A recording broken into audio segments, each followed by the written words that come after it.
Welcome to Care for Customers. So you're thinking about being a contact center agent? This is part one of a two-part series. And our part one is getting the job. So here's some information that we're going to go through today.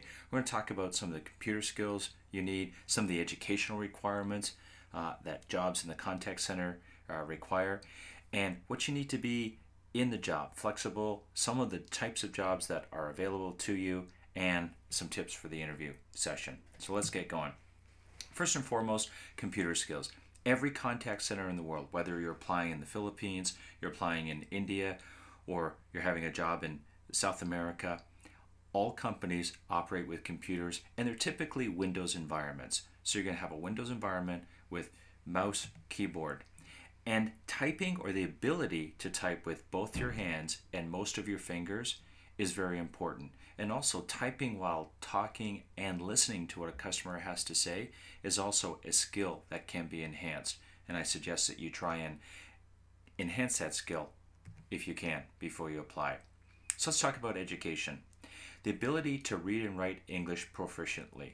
If you're in any one of those countries I talked about and you're going to be doing work for a North American company or North American customers, most of the manuals and the information that you're going to learn about is written in English. So being able to read and write English is very important. Also, a lot of companies are looking for what they call a grade 12 equivalent, which is a North American standard, and some college or university training. That'll help you an awful lot in securing that job. Also, the ability to speak English without a heavy accent. And when I talk about English, I'm also referring to you could be speaking the Spanish language, German language, or even Mandarin. It's not the specific language, but it's being able to speak that language without a heavy accent. So that means when you're talking with customers, you shouldn't be hearing from them, "Excuse me, could you repeat that? Pardon me, I didn't hear you," or "I didn't understand you." That's what I mean by not speaking with a heavy accent. You need to be articulate. What else do you need? You need flexibility in this job.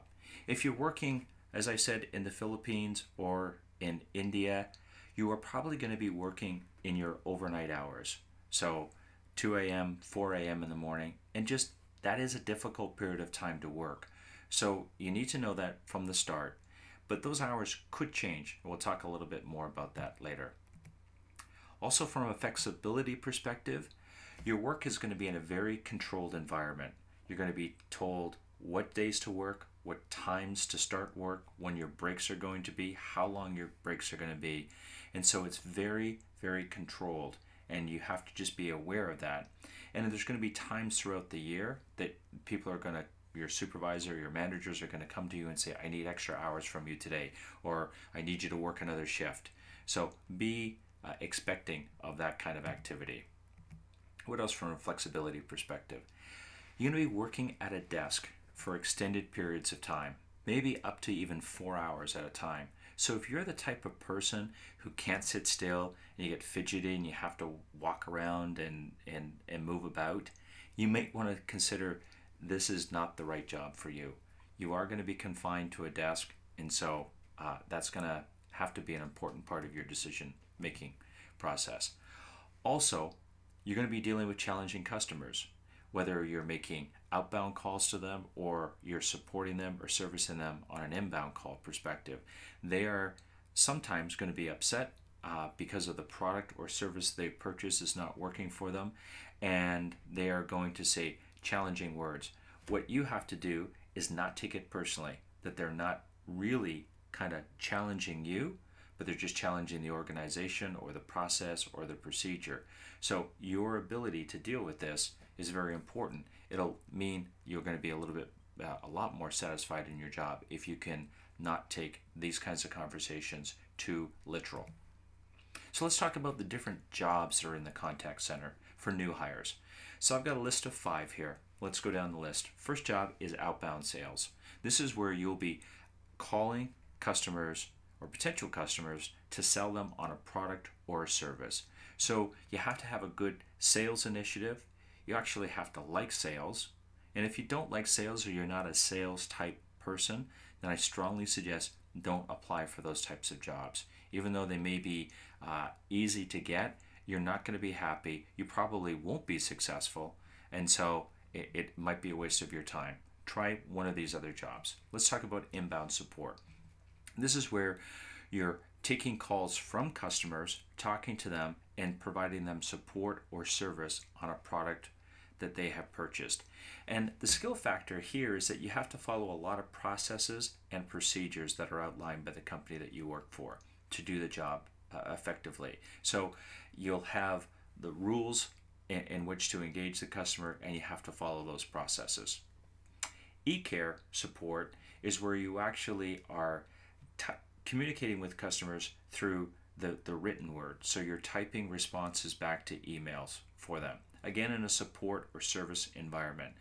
Now, the skill factor in this job is have to have very strong language skills. So good grammar, good spelling, good typing ability is key for those types of job. Chat support, very much like e-care, same type of job. A lot of it is typing, supporting customers. Again, chat's even a little bit more difficult than e-care because you would be dealing with 2 or 3 customers at the same time. So you have to be very dynamic in switching conversations back and forth with different customers at the same time. So that takes a little bit more skill set.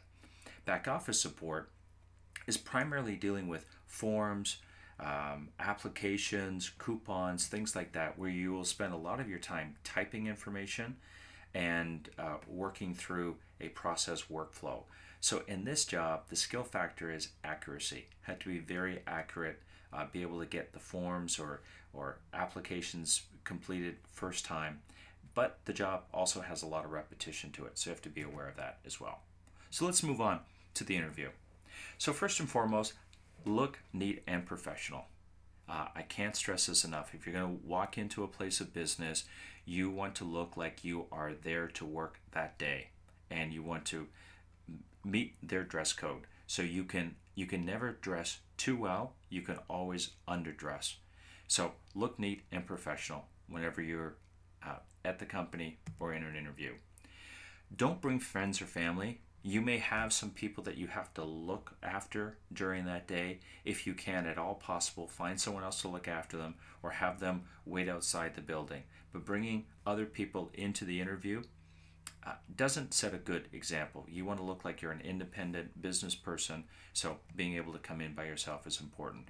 Turn off your mobile before you even get into the building. You don't want to be interrupted at an important conversation or a meeting by your cell phone ringing or by having a text message come in. So turn that off. You're mostly focused on getting the job.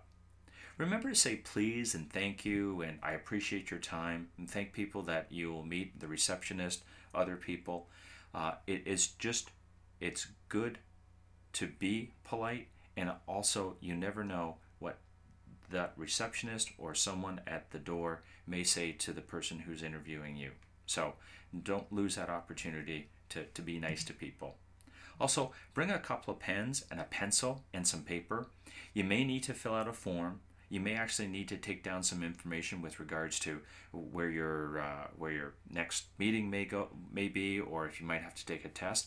And if you have a pen or a pencil, that will distinguish you from other people who bring nothing, and it shows you that you're prepared. Also, in your resume, always bring a copy of your resume, and if you can, bring it in an envelope. What that does is it stops it from getting dirty, it stops it from getting wrinkled, and it's a more professional way to hand over your resume or your CV to the interviewer.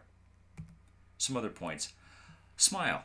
Look and act enthusiastic. There is nothing more compelling than someone who is positive and is happy and is agreeable. So if you can smile and look enthusiastic, it'll be helpful to you. Here's another good point. Bring a story about you. Now, think about this. You're going to be working in the customer service industry. And so that means that you probably like helping people or assisting people.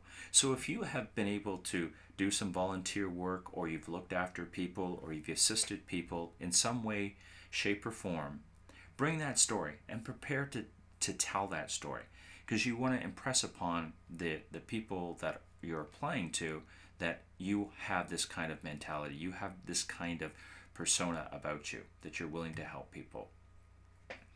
Last couple of points, know something about the company you're applying to. What do they make? What do they sell? If you show some interest in the company that you're applying to, I will guarantee you they will show some interest in you. Okay? So that's it. I hope this has helped you. Good luck in the interview. Now, if you get the job, and I sincerely hope that you do, come back and watch Thinking of Being a Contact Center Agent Part 2, and we'll talk about what happens in training. We'll talk about after training, some of the things you can expect, and why this is a good career for you. Thanks.